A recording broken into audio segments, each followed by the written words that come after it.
APJ Abdul कलाम सबसे बड़े गद्दारों में गए भारत के। एपीजे अब्दुल कलाम जैसे लोग बहुत घातक हैं। दुनिया ऐसे लोग दुनिया में नहीं होने चाहिए। एपीजे अब्दुल कलाम जैसे गद्दार, एपीजे अब्दुल कलाम जैसे लोग राक्षसों की श्रेणी में आते हैं।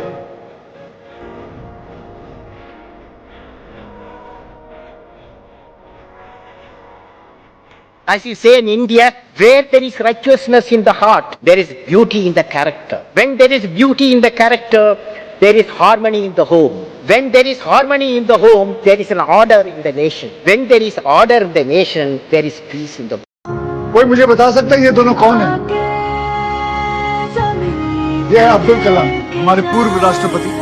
अगर उस दिन रॉकेट ऐसे नहीं बनाते, ट्रक के लिए भी पैसे ना होने के कारण टुकड़े टुकड़े में उसे साइकिल और बैलगाड़ी में लेकर नहीं जाते और केरला के किसी कोने में एक पुराने चर्च में असेंबल करके बाजू के खेत से इंडिया का पहला रॉकेट उड़ा के कामयाब नहीं होते, तो आज इसरो होता, हम होते यहाँ।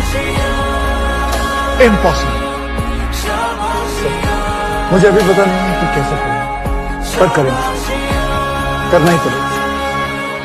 For me, sir, ISRO has not been Indian space research organization. It has always been impossible space research organization. A dream that can be a reality. Doctor APJ Abdul Kalam एक ऐसा नाम जिसको सुनते ही फक्र से सर उठ जाता है, पर मैं जब इस आदमी को देखता हूँ तो मुझे हंसी आती है और अफसोस होता है।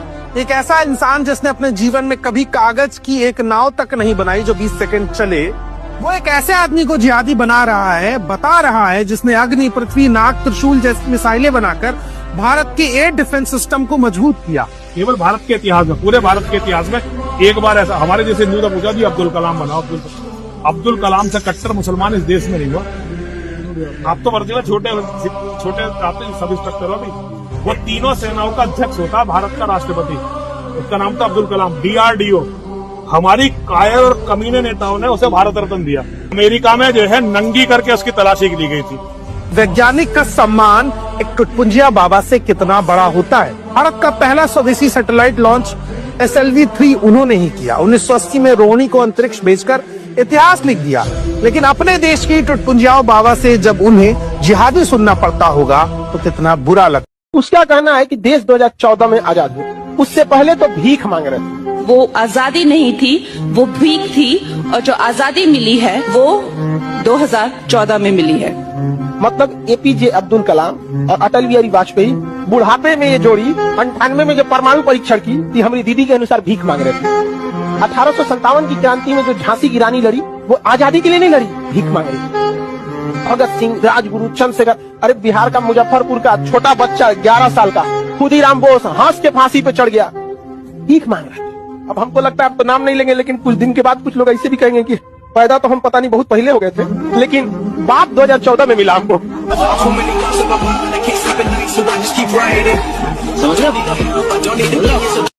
तेरी शान पे सदके कोई धन है क्या, तेरी धूल से बढ़ के, तेरी धूप से रोशन, तेरी हवा पे जिंदा, तू बाग है मेरा, मैं तेरा परिंदा, है अर्ज़ ये दीवाने की,